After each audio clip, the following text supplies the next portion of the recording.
morning and good afternoon, and welcome to our 2022 Winter Weather Outlook webinar. My name is Andrea Berg, and I'm going to be your host today. Just a couple of housekeeping notes. We are recording the webinar, so we will send out a link to the recording about a week after this webinar, so you can share that with any colleagues or re-listen to it if you'd like. If you have any technical difficulties throughout this webinar, please use the chat feature on the right-hand side of your screen, and I will attempt to help resolve. We have reserved time at the end of the presentation for any questions, so please use the Q&A feature also on the right-hand side of your screen to submit any questions you have during the presentation, and we'll answer as many as we can.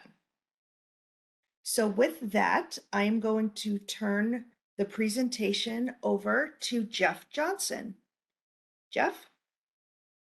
Great. Thank you, Andrea, and welcome everybody. Good morning, good afternoon, wherever you may happen to be. And we do have our annual winter outlook being presented today by three of us, as usual. I've been with the company over 40 years. Nate Hamlin has been with us pretty close to 20 years now. And Stephen, who will do our forecast at the end, has been our VP of operations for quite some time. And we all have lots of experience of putting presentations together. This will be a somewhat abbreviated review of last winter because we want to spend more time on the forecast techniques and our outlook.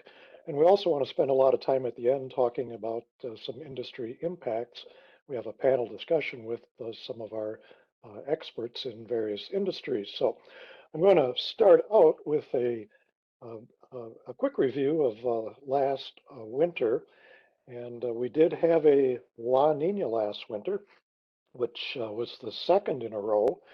And mainly what a La Nina does is cause a stronger jet stream to occur near the US and Canada border, which feeds storms from the North Pacific across the northern part of the US, and a lesser frequency of storms across the southern part of the United States.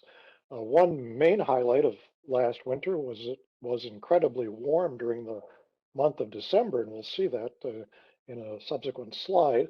But then we did see some colder winter-like weather come in during January, February, and March. And overall, the precipitation during the winter was lighter than average. So looking broadly at the November through March temperature and precipitation statistics, on the left, the temperatures were primarily above average for the entire winter season for most of the country except for the upper Mississippi Valley region. And precipitation, as I mentioned, was lighter than normal across most of the country. That's indicated on the right by those orange and red shades. The only blue ones were really in the Ohio-Tennessee Valley region, and then also in the upper Great Lakes region, as well as in the Pacific Northwest. Now, breaking it down into a monthly really tells that we did have some pretty wild swings. In November, it was quite warm out west, cool in the east. And then December, as I said earlier, we had some really warm temperatures, as much as 10 degrees warmer than average in the south central part of the country. So it was more like early fall conditions. And then January, you can see we had the colder than normal temperatures take hold in the east. More broadly, cold weather during the month of February. And then by March, we did see the warmth start to come back into the west, as well as the east, with the cold eroding across the south central and north central part of the country. In terms of precipitation for the overall dry winter, we did start out in November with it quite dry in the east. And then for December, a little bit wetter conditions developed from the southwest toward the Great Lakes. And then January, not too much in the way of precipitation, just the mid-Atlantic was wetter than average. And then in February, a stormier pattern took hold, especially in the Ohio and Tennessee Valley areas, which is typical for La Ninas. And then into March, that area also was wetter than normal, and that did extend into the southeastern corner of the country.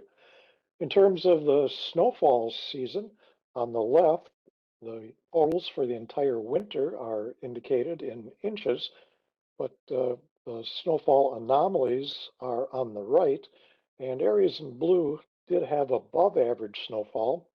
And primarily it was across the far northern part of the U.S., northern Great Lakes region, as well as into the central Rockies region and parts of the Northwest. Now, there were some notable events during the winter season. In December, in fact, it wasn't really anything related to snow or winter weather, but we had two unusual major tornado outbreaks. On the 10th and 11th, there was a pretty serious outbreak of tornadoes where 165 tornadoes occurred, primarily in Tennessee and Kentucky, and there were 89 fatalities. And then just a few days later, on December 15th, another 99 tornadoes developed way to the north in Nebraska, Iowa, southeast Minnesota, and Wisconsin. And that did really catch people off guard to have tornadic activity that far north so late in the year. Then in January, we did have more winter-like weather taking hold with a late January major nor'easter. It was called a bomb cyclone because of rapid intensification, dropped about 2 feet in Boston with numerous power outages. And then in February, another noteworthy winter event was intense convective snow squalls around the Midwest, with winds gusting over 70 miles per hour across parts of Wisconsin and Illinois. But the bulk of the rest of the winter was fairly random in terms of snowfall occurrences across the country. Now, more recently, our trends, just before we shift into the forecast for August, we did have pretty warm conditions across most of the country, except the far southwest, where it was wetter than normal in that area. As we moved into September, the warmth continued to dominate most of the country with near normal in the east, but we have had a fairly dry pattern in most areas except the far northeast. And then for the month of October, what has occurred so far, plus what is forecast to occur, does show cooler than normal in the east and warmer than average for the central and west. And then that overall dry pattern of continuing for a good part of the country. So that's kind of a lead up to the forecast conditions. Now I'd like to turn this over to Nate, and Nate will talk about our forecast process and setting the stage for what we expect in the months ahead. So take it away, Nate. Thank you very much, Jeff. Great information. And it's always good to look back and see what happened. It gives you some context as to what the upcoming forecast will bring. But moving on with the seasonal forecast, first of all, let's look at the winter seasonal influencers here. And ENSO usually plays the largest role in the variability of weather over the U.S. during the winter season, or any season for that matter. 40% usually, or even more, depending upon how strong it is. Polar vortex and subseasonal influences like the Madden-Julian oscillation, which is more or less thunderstorms in the tropical areas where they are and how strong they are. Those two tend to play a role. They can change the pattern sometimes dramatically over short periods of time and will add 10, 20, 30% depending upon how prevalent they are. And then what's been happening, a little bit of persistence, the trends, especially 10-year trends, we have a pretty good skill of looking out the window at figuring that out. So as always, let's take a look at the main seasonal drivers. And the first thing we always look at is ENSO. And we have a pretty decent La Nina, moderate La Nina in place right now. And that's forecast to continue through the rest of 2022, but it is forecast to weaken during the first quarter of 2023. So that'll be a change from what has happened in recent months. A lot of widespread warmth across the North Pacific. So if you look at the sea surface temperature forecast for the winter on the right-hand side, you see all those oranges in the North Pacific. There's a lot of warm water forecast to be there, but if one were to look at the immediate west coast, it's not quite as warm there as it is in other parts of the North Pacific. So that is technically the cold phase of the Pacific Decadal Oscillation, or the PDO. So a negative PDO, and you see a lot of warm water across the Atlantic Ocean, so the positive or the warm phase of the Atlantic multi-decadal oscillation. And polar vortex character, we'll talk a little bit about that later, but what we'd like to do is look back in the past to see looking for years that have similar ocean temperature profiles, and that can give us some clues as to what's coming. Let's focus on ENSO there for a minute, and what you're seeing here on the bottom, or in the middle, is sea surface temperature averages in the ENSO region for modeling centers all across the world, and there's several on here, and you can see there's a lot of uncertainty right off the bat, but what they all show, almost without exception, is a weakening of ENSO as you get towards the first part of 2023.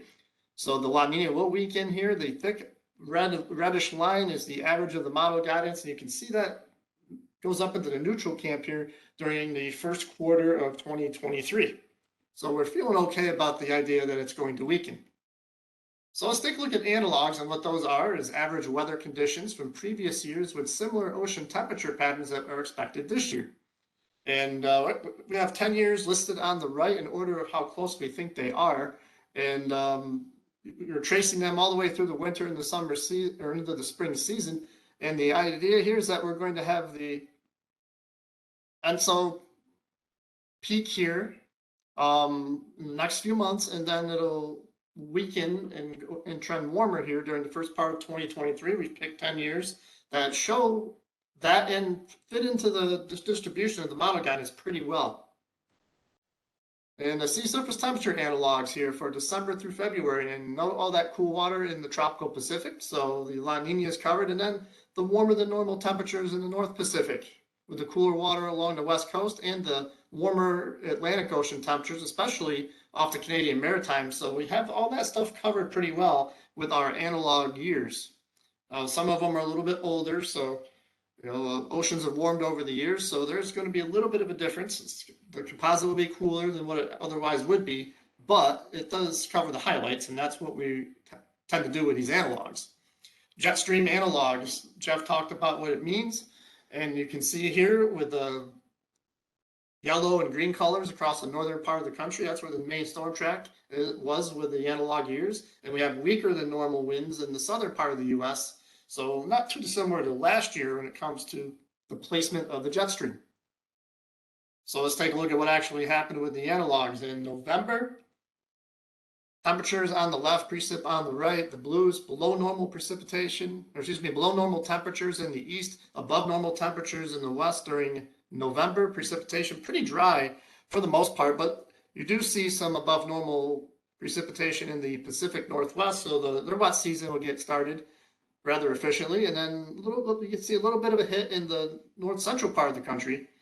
Other than that, a lot of dryness out there. And then we get to December, it looks a lot colder. And if this were to come into fruition, it would be one of the coldest starts to the winter in quite some time.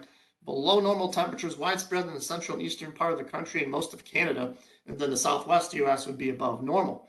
That looks pretty dry too across the southern part of the country and along the west coast. Analogs are wetter than average across the northern Rockies and towards the Great Lakes. January of next year, a bit of a mixed picture here. Warmer than normal in the northern plains and the Canadian prairies, but below normal across Texas through the southeast. A lot of dryness to be had out there from the analogs. Then February, a little bit like last year, above normal temperatures along the east coast, but central and western U.S. shows below normal temperatures. Precipitation, that's where you start to see the wetness pop up from the middle Mississippi Valley through the Ohio Valley through the Great Lakes, and then drier across the southern U.S. and in towards the west coast. And then March finishing things off, near to above normal in the east, near to below normal in the central and west, especially the northwest U.S., and then precip Mississippi Valley and especially the Gulf Coast above normal, a lot of dryness elsewhere. So averaging it up for 3 months would be below average for a lot of the country with the exception of the southwest. The upper Midwest and northern plains would be the coolest, and then it'd be mostly dry overall, especially in the southern part of the country. In the north central part of the U.S., a little bit closer to normal. How does ENSO, especially La Nina, affect snowfall? Well, if you look at the map on the left, that's all La Nina years, and where the blues are, that is above normal snowfall. So the northwestern part of the country, and then again the northern plains, along the U.S.-Canadian border to northern New England, those places are susceptible for heavier amounts of snow during the La Nina years. But breaking it down into weak versus strong La Nina years does yield some differences. So if the La Nina is weak enough, then you can extend some of that snow further south into Nebraska, Iowa, Illinois, and then further south into New England.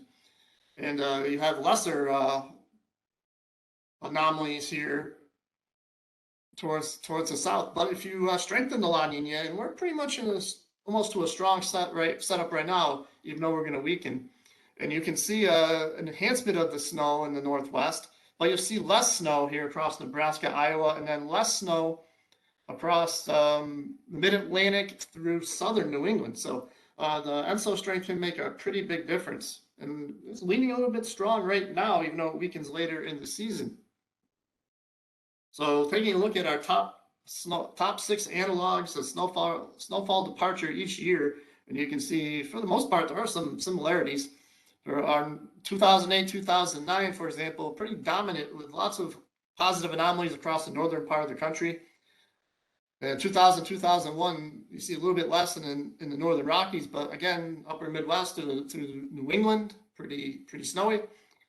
Then 1950, 1951, every one of these you look down here, some part of the northern U.S. shows above normal. A lot of them show the Northwest, and then of course the Great Lakes being above normal. But the other thing you might notice here is some green sneaking down into the south central part of the country. So getting snow events down into the southern plains is something that occurred frequently during these analog years. So those things are definitely noted. So let's talk about the polar vortex real quick. Strong polar vortex, which is what you see on the left. See, it's strong right on the pole. There's a nice strong jet stream keeping it all bottled up. And when you have that happen, that's usually how you keep things pretty warm in the mid latitudes and the continental U.S. where most of us live. But if we can weaken that polar vortex, move it around a little bit, and break it up, then you can make some changes. So you can see you get more of a wavy jet stream, and that can allow some of that colder air to slide southward and some warmer air to get anomalously northward. So that can definitely make some big changes to the pattern, and prediction time sometimes is limited to under 2 weeks. So it takes a while to know that that's coming for you. But we're going to take a crack at it anyway. Polar vortex analogs to the winter season. And first thing you notice here is that there's a lot of warm green, orange colors near the pole, and then the blue colors scattered about in 3 different places. So in December, it does look a little more broken up. And chances are having a trough or some sort of closed off blow in Hudson Bay towards the Great Lakes is definitely possible according to the analogs. And then January, you kind of break that up a little bit. We'll shift it to other places. And then February, maybe across Western Canada, you'll have a polar vortex and then a couple other little pieces. So what this is starting to show here is that we'll have some movement in the polar vortex, and we're not expecting it to be strong all winter long. Let's take a look and see how the model guidance compares to all that. And for the next few months, November, the CFS V2 does show a lot of warmth, but again, it's more concentrated in the central west rather than the east. Very dry looking pattern from the CFS. December, though, a lot of warmth around, but you can see some coolness trying to get into the Canadian prairies. And December looks a little wetter from the northwest and then across the Ohio Valley into New England. January is when you start to see some of the cold sneaking down into the northern U.S. Still warm in the south, which is again a warmer look overall so far into the winter than our analog show. A lot wetter look here in January than the analog show. A lot of precip in the west and the east, and only Texas is dry. And then February, March to close off the winter. Again, Canada and into the northeast, north central part of the country showing coolness, and then the southern U.S. above normal. Precip, we keep things wet in the northwest, and then we start developing that mid-Mississippi Valley to the Great Lakes connection, like most La Nina winters tend to do. The ECMWF is a little bit different. Lots of warmth in November. In December, it does show the same thing, even though the warmest air does go to the west, so it can hint at least it'll be a little bit cooler in the east. And then January looks a little bit like the CFS. Precip-wise, dry for the most part in November in the south central, southeast. And then wet in the northwest, November, December, January. And then January, you start to see that connection come alive from the Arctic region northeastward through New England. February and March, you see some cooler air trying to get into the northwestern part of the country with ridging and warmth in the east and south. And then February, March, you see precip expand across the interior part of the east with a continuation of above normal precip in the west. So it's, overall, the models are warmer and wetter than what the analog show. So with that in mind, I'm going to send this over to our VP to bring us home and wrap this all up into a forecast. So just a second here. Trying to get that over to you. This is how you do it. All right, thank you, Nate. Appreciate the forecast content there. Now we'll kind of try to wrap all of that up and look at what our actual official forecast is. Really from now all the way through the early part of the spring season through March. So we looked at the climatology, the trends, and our analogs and the seasonal models. Now we'll kind of blend all of that together into our final forecast solution here.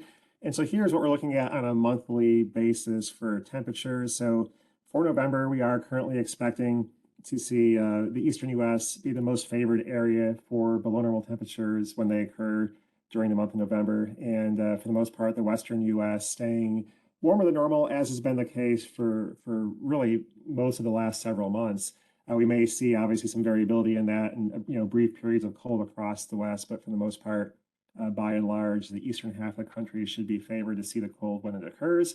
But really, the main focus will be on December, when we do have the highest potential that we've had in quite a while to see cold weather develop during the month of December. It's been hard to do in the last decade or so to actually produce a cold pattern during the month of December, but this year we have a decent chance to do that. And again, if the cold does materialize as we expect, then the central and eastern U.S. will be the most favored areas to average below normal. We could see a break in the pattern during January. Maybe it starts out cold, but then trends warmer. But we could see a return of the cold across the central and northwestern U.S. during the month of February, and likely that cold will linger into March, kind of delaying the onset of spring for those areas. And March will, of course, be dependent also on how much snowfall is in place across those areas. If we do see a lot of snowfall, as we're forecasting across the northern tier of the U.S., those areas will be a little bit slower to warm as well as we head into the spring season. But notice the East Coast during February and March are forecast to average warmer than normal. So while we could see a cold start to the winter season along the East Coast, we're currently expecting the winter to end milder for that region. If we go kind of sum all that together for the December to February period, you can see the 3-month average is most favored to average colder than normal across the middle part of the country, with the Southwest warmer than normal. Looking at a probability view of that, the highest probability for warmth is across the Southwest, and the highest probability for cold is across sort of the Great Lakes, upper Midwest region, and weaker probabilities elsewhere. In terms of heating degree days, we are looking for this winter season to come in pretty close to average. Again, even though there is a lot of cold on the map, because the cold is focused more across the plains and the western areas of the Midwest, those areas obviously don't have as high of a population density as the East Coast does, or the West Coast or Gulf Coast areas. And so we may still end up averaging pretty close to normal on a HDD basis because of the location of the cold. Obviously, if that cold does become a little bit more expansive than that, and we get more of the eastern seaboard involved, then we could see a higher than average HDD total. Now, our cold scenario, if we do see a more intense cold wave develop during December than what our current forecast is, we could see that cold scenario degree day total be actually several percent higher than the 30-year average. Now, last year did come in about 4% or so warmer than the 30-year average in terms of HDDs. So this winter should come in a little bit colder than what we saw last winter. Looking at our risks here, again, the current forecast is favoring that cold across the central U.S. There is some risk that we could see a much more widespread colder than normal pattern, especially if we do see that stronger, more widespread intense cold in December. And if we do, in fact, again, see more of the cold across the South and the East Coast, in that scenario, that would give us that higher heating degree day total with that scenario. On the other hand, if we do not see the cold in December, which is really our big main month here to potentially see a widespread cold event, if that fails to develop, which has been the case for most of the last decade or so, to kind of have that delayed start to winter, then that would kind of erode our ability to see a colder than average 3-month period because of the warmer start. And so then we would see that scenario on the left. So recent history kind of favors, the delayed start to the winter season, but things are in place this year to favor an early cold period, which has been something we haven't seen in quite a while. So again, looking at our HDD forecast here, this winter is favored to come in colder than the last 3 winters, so a higher HDD total than each of the last 3 winters, fairly close to the winter of 2018 and 19, actually 17 and 18, and a little bit warmer than the following winter of 2018-19. So kind of in that ballpark in terms of recent years. Notice that we have seen that declining trend in heating degree days as the general climate pattern has trended warmer during the past several decades. On the bottom left there, you can kind of see a monthly breakdown. And again, December is forecast to come in with a HDD total of about 4% higher than average, with the remaining winter months coming in a little bit warmer than average overall, again, because we will likely see less cold along the higher population areas of the East Coast. Switching gears here to precipitation, Nate kind of showed us the analogs and the models. And so, we do, again, look to see, when we combine that, a drier than average pattern across much of the southern portions of the U.S. Northern areas will have the better chances to see the higher precipitation totals. We could see some variability across the Northwest with some wet months and some dry months mixed in there. But overall, the northern tier of the country will be the areas most favored to average wetter than normal for the entire season as a whole. And if you kind of look at that broadly, you can see areas from northern Rockies to the Great Lakes have the best chance to come in wetter than average for the entire winter season. And of course, that would translate to more snowfall for those areas as well. But again, notice the West Coast, drier than average for most areas, especially California, as well as the Gulf Coast and Southeast. And the map on the right there shows our current drought condition scenario. And most of the country is actually already in drought. The West Coast obviously has had their problems for quite a while. And this winter does not look to really resolve those dry issues across the West. And so likely just a worsening of the drought across much of the Western U.S. and probably an expansion of the drought across portions of the Southeastern U.S. with that drier pattern forecast. Now, if we do look at the snowfall forecast, as you would expect, the wetter areas across the northern tier would be favored to come in with more snowfall, and that is the case in our forecast. But also notice that we could see an area of higher snowfall sneak southward towards the southern plains in Texas and Oklahoma, and maybe even into portions of the Tennessee Valley farther east. And so snowfall across the south is always very tricky since it tends to be dominated by one large event in most years. Whether you get a big snowfall or not pretty much swings the entire seasonal average. So confidence in the south is certainly always low. But the overall idea is that we could see an enhanced risk for at least 1 or 2 weather events across the south that could be meaningful in terms of snow or ice. But by and large, the main snowfall band across the country in terms of enhanced anomalies will be focused there across the northern third or so of the country. Now, looking at the renewable sides of things, the West Coast and the East Coast do look to see a little bit less wind than average, but we could see a slight enhancement in the overall wind regime across the Rockies and Central Plains areas. So a slight enhancement in wind generation for those areas. The dry pattern and warm pattern across the Southwest will be accompanied by a lot of sunshine this winter. Again, with fewer storms impacting the California coast moving across the Southwest, we should see more sun than average and enhanced solar production for those areas. But the Great Lakes, unfortunately, likely in for an even cloudier than average winter season, which is normally very cloudy there to begin with. So that's what we're looking at for renewables. Now, looking globally, is a quick overview here. While we are looking at the potential for cold here across central areas of North America, the other favored area looks to be central and eastern areas of Asia, primarily central eastern Russia. But for the most part, eastern areas of Europe may, for the most part, escape the persistent extreme cold, which would certainly be good news for those areas. So kind of summing things up here regionally across the U.S., the northwestern U.S., for the most part, having the best chance for cold during February. We could see, the most intense cold at the very tail end of the winter season. And many areas of the northern Rockies should see more snowfall than average this winter season. But across the Southwest, again, mostly a drier and warmer and sunnier than average winter season for the Southwest. But likely we will still see a couple, major storm systems still move across California and the Southwest, but that will likely not be enough to push the seasonal total to near normal. The north central U.S. again looks to be the main winner in terms of cold and snowfall this winter season, with both above average snowfall and more cold than normal. Again, the south central U.S. could also potentially see a snowfall or two this winter season that pushes that area to the above normal category in terms of snowfall, with some occasional decent cold shots both in December and February.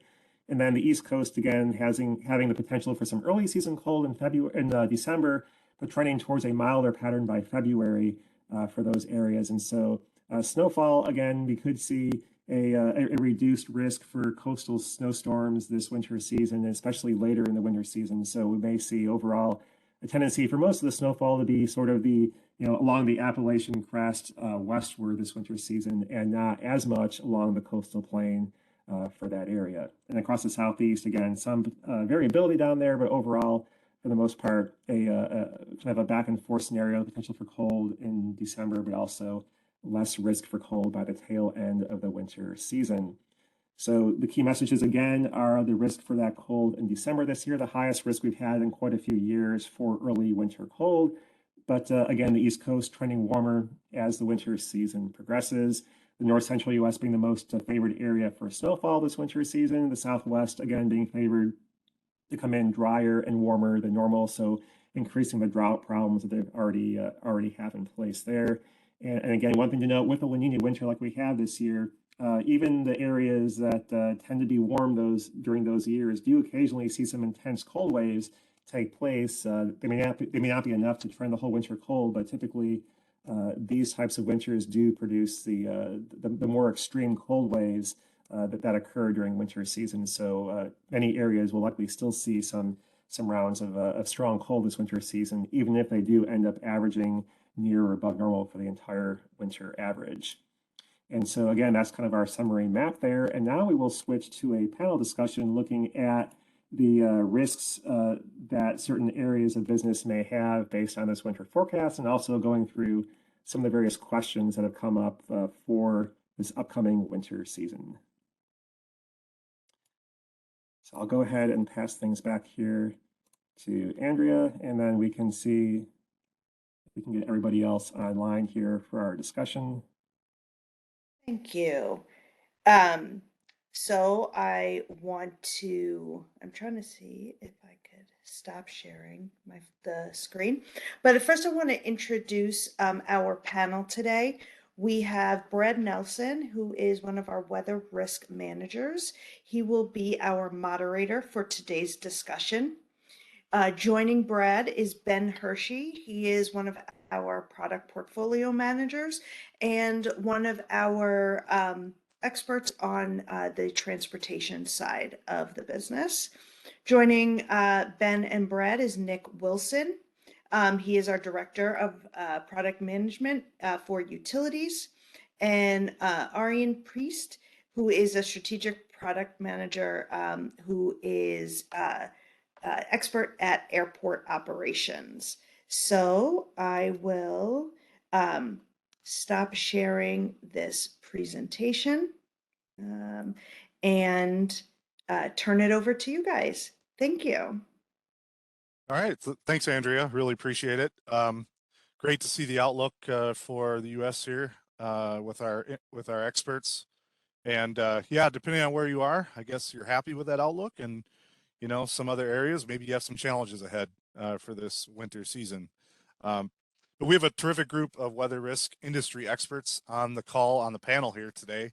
We're going to discuss the outlook and really focus on the impacts of the long range forecast, and really focusing on the utilities sector, state DOTs and transportation, as well as airport operations, and maybe touch a little bit on public safety as well. So it is important for businesses and consumers, I think, to really understand the current state of not only the weather, but the current state of the world, the turmoil, the disruptions that may be occurring, and how that weather forecast and expected weather conditions will, really impact the energy demand and some shortages, oil and natural gas prices. You have budgets for state DOTs, airports and cities, and then some of the impacts that are going to take place on supply chain and business disruptions, which extreme cold and winter weather can certainly do. So This panel, we're going to address some of those key questions and important points about this winter season for the U.S.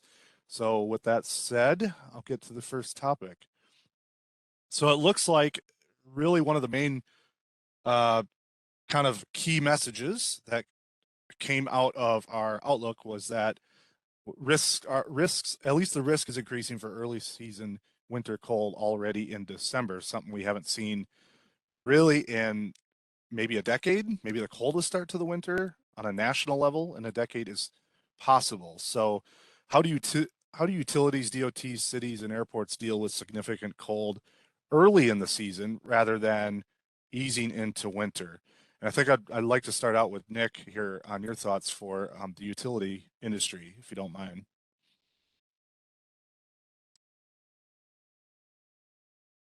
Thanks, Brad. There's kind of three aspects that a utility is thinking about when you're planning for colder than expected conditions in winter. First and foremost is your worker safety. You want to make sure that you understand the conditions that are expected so that they're dressed appropriately.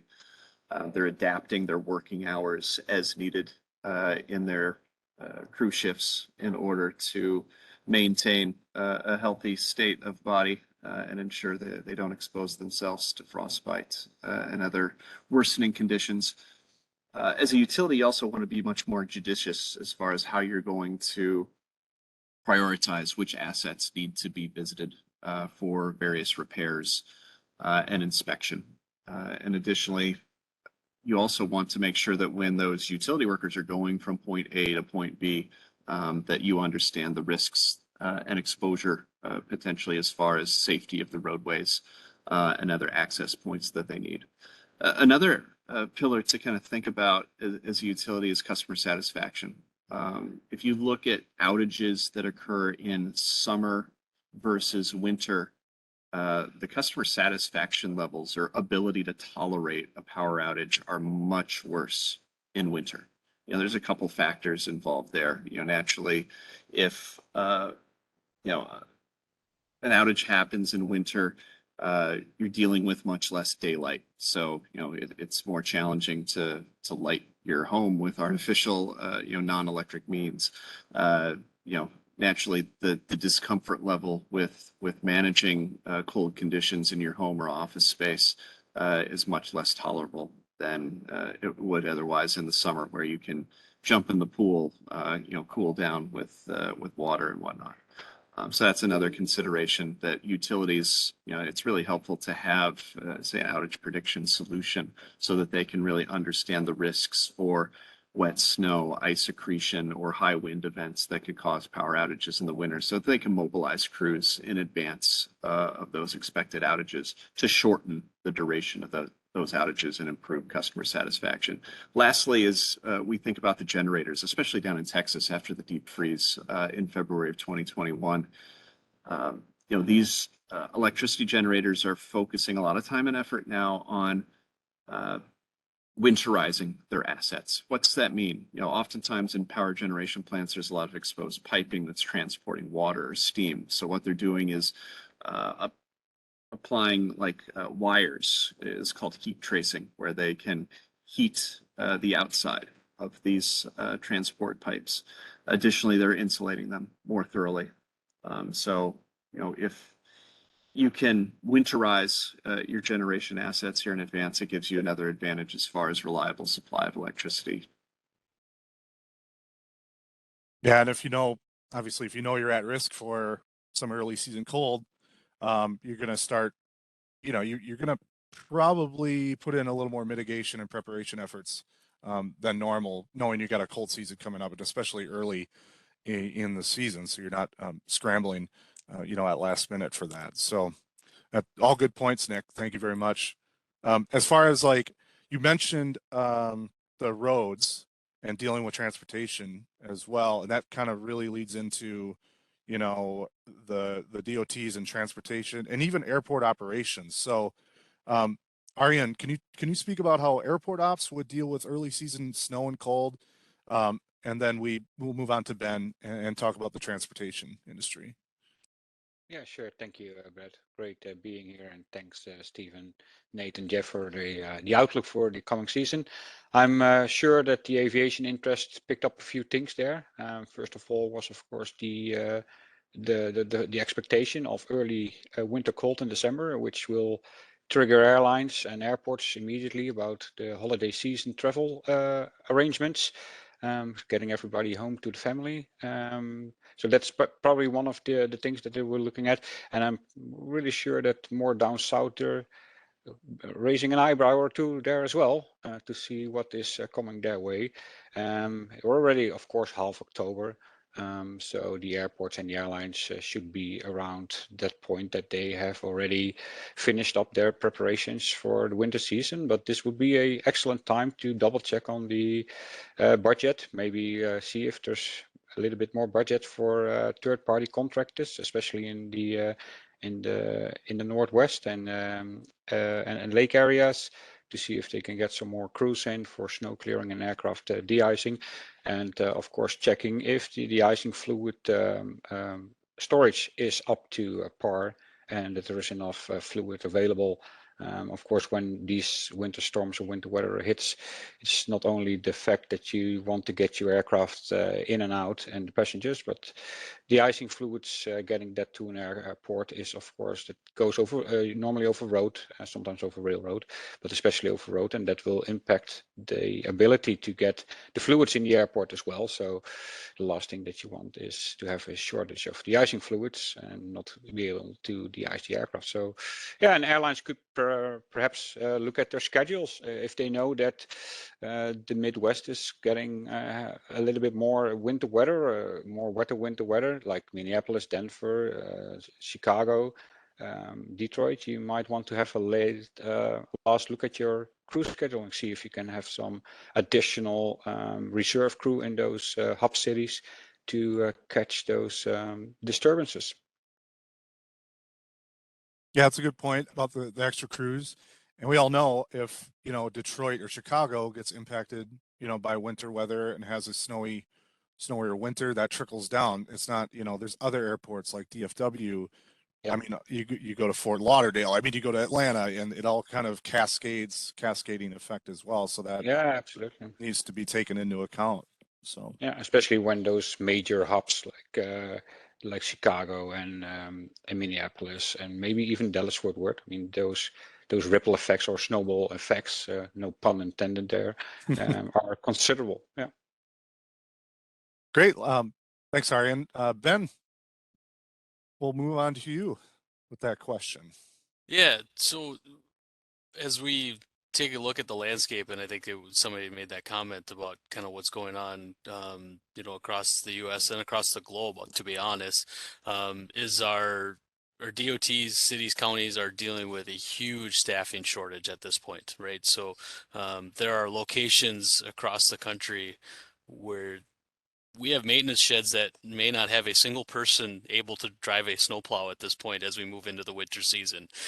So with an outlook of an early winter is maybe not encouraging from that standpoint to not have anybody to actually go out and manage the roads. The other challenge that's going to present is as we all may be frustrated as a commuter on the highway, is that we're still in construction season for a lot of these locations. And a quick turn from November being maybe above average for much of the country to going cold quickly is going to challenge those crews, right? So they're trying to finish up road projects and then a quick transition to making sure that equipment is ready for winter operations is going to challenge those that maybe don't have enough staff and enough hands, right? So they're working on multiple projects. So it's going to be very important to keep an eye on the forecast as those transitions could occur very quickly. The other point is that with it being colder further south, is those areas that maybe get through much of December without a lot of winter weather impacts may see them this year. On the flip side of that, for areas across the north, if it gets colder quicker, that the snow impacts, while maybe frustrating for commuters and for shoveling your driveway, if temperatures are well below the freezing mark. We're looking at temperatures much colder. The snow has a challenge of actually bonding to the pavement in most situations. If we can get temperatures below, 10 down to 10 degrees Fahrenheit, 5 degrees Fahrenheit, so it actually becomes a little bit easier on the maintenance side where it just requires plowing operations. So kind of managing how those temperatures are going to play out over the month of December. It's also going to be important to watch subsoil temperatures along or across the roadways. As we move into the winter season, we may have sub-pavement temperatures that are still warm. So if we do get any snow accumulation, although air temperatures are cold and surface temperatures are cold, you might actually get a warming effect from the subsurface pavement temperature if it goes quickly from nice days to very cold days quickly. All things to be considerate of given the current forecast for a quick turn to winter in December. Yeah, and since I got you, Ben, on that state DOT transport side, how does the forecast here, our long-term forecast, and even in the short term, how do these companies, these businesses, these organizations take our DTN forecast information, and then how do they utilize that in their budgets in order to ensure they have enough supply of salt, chemical, and other product for the winter season? Just curious on that point.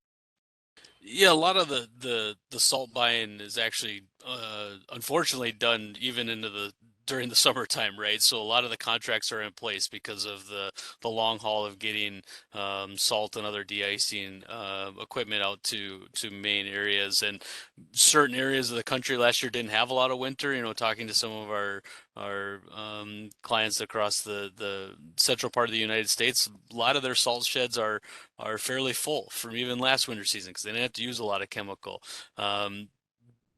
But more on the short term, it's going to be important to look at that forecast if they have to move resources within an agency, right? So we see a lot of that where they'll have large salt domes or even interagency sharing of materials. If we do have a quick winter onset, that they may go through that material very quickly. And then at that point, there's a lot of coordination that needs to go on is, do we have 3 days to get material to another location or do we have 12 hours, right? So how are they going to manage that, or do they have a week? And now it's a decision. Do we move material from A to B because we know that the next system is going to be moving in, especially with those colder temperatures for some of our more of our mid-latitude agencies. You're going to be closer to that freezing mark when you look at December temperatures, and if you're below average, it's going to get you closer to that mark where you're going to have issues on the roadway. Managing and knowing that forecast both in the short and medium term, so thinking 7 to 10 days out of doing resource planning is going to be critical if we do see that cold push throughout the month of December. Great information. Thanks, Ben. Appreciate that. Good insights. Let's shift over to Nick, if you don't mind. I have a question about basically the longevity of winter, significant cold spells that occur, the big polar outbreak type events. What can be misleading is that the short-term cold spells are not captured in the longer term warmth. So you actually have a mean temperature for the winter or the month that could be above normal. However, you may have a week or so within that month that is significantly below normal. How do utility industries prepare for that and get those spikes? How do they deal with those big spikes, short-term spikes in demand? It's a good point, Brad. Is you hear about the trends in climate change as far as warming conditions, as we saw from some of the historic data that was shared earlier by Nathan and Stephen, that 2022 has been one of the hottest summers once again as far as a cooling degree demand stay short of compared to 2018. And now conversely, as we go into winter, you'd expect, we've seen obviously trends in warming of the overall temperature conditions, but at the same time, we're still exposing ourselves to significant intrusions of Arctic air that lead to historic temperature deviations, that are bringing weather conditions, especially into the deep south of the United States that we're not prepared for. So, understanding and having a good eye as far as what that 2 to 4 week forecast looks like to identify those brief cold spells is really important for a utility,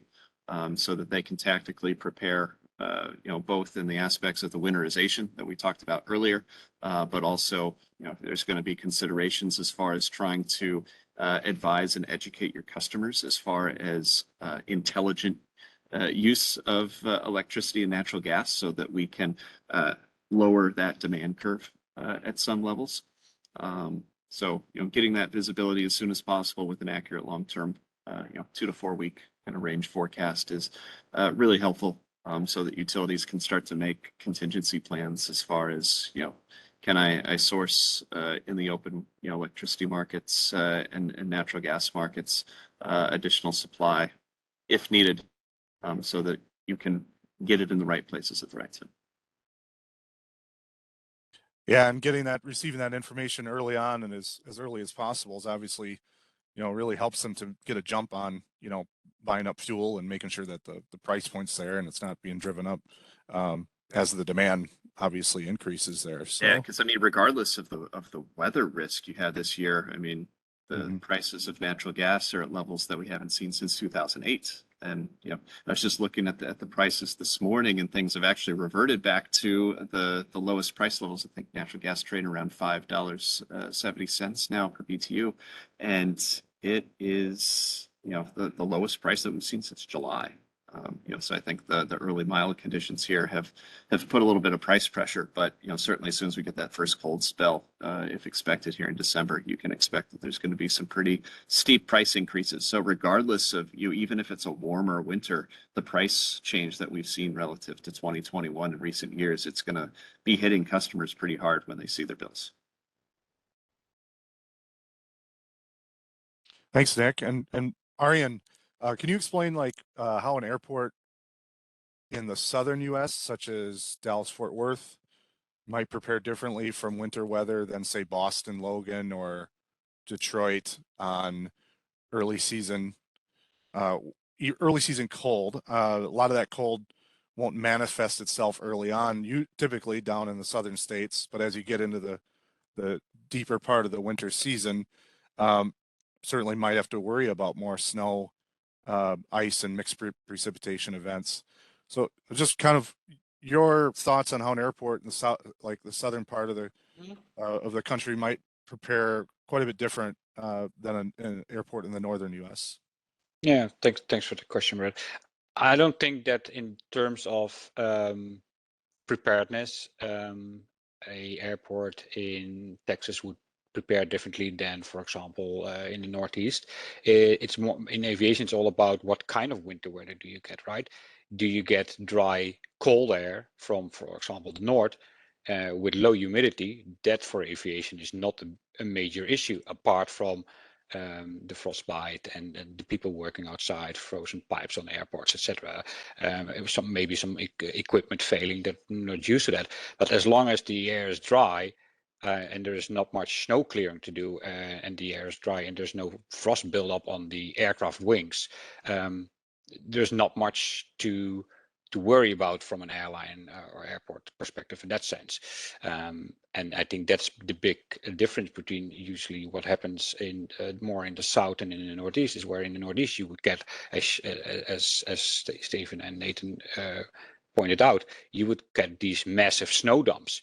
And that's of course the big difference between an airport in the northeast and, for example, Dallas-Fort Worth or similar to that. They won't get those massive snow dumps. They tend to get more frost. So the preparedness for frost is different, of course, than that one for heavy snow clearing. Try to get I don't know, 30. I think I saw some numbers of 30 inches of snow in Boston last year. Try to get that off aircraft wings, especially when the snow is wet and heavy.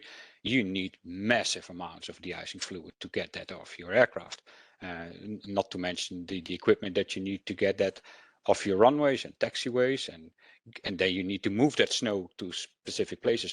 So it's all about resource management here, right? It's about how do you make sure that you have enough fluids, enough resources, enough trucks, and be prepared if you know that you're getting an early winter or a more severe winter than what you're used to. I mean, airlines, for example, they buy hotel rooms at airports for people who get stranded.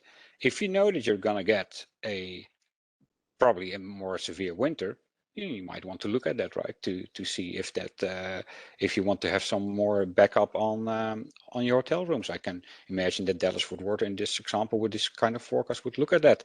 But that's what I said. The preparedness, everybody prepares. Everybody does their exercises. Everybody makes sure that the equipment is running, that everybody's qualified, and that they're ready for the winter.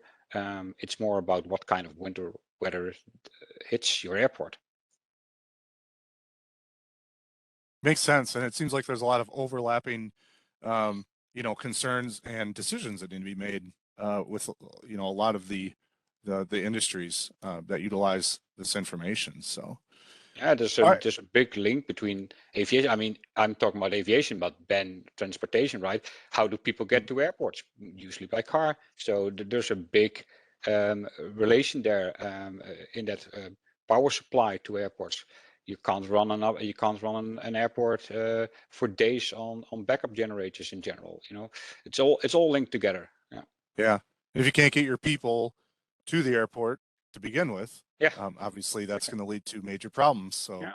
Exactly. that's where the transport industry comes in. So So it's all about excellent. preparedness. Yeah. Yep, preparedness and basically resiliency. To be able to stand up to some of the really not just the general weather, but these really just the extremes are really what seem to drive a lot of the big problems during winter seasons. So Yeah, I think that's the trend that we'll start seeing, right? I mean, Nick already mentioned that yeah, it's more the big difference between it suddenly gets very cold and we might not have the severe long-term winters anymore, but when it hits hard, much harder than we're used to. I mean, that's a trend that we keep seeing for the last, well, maybe even the last decade.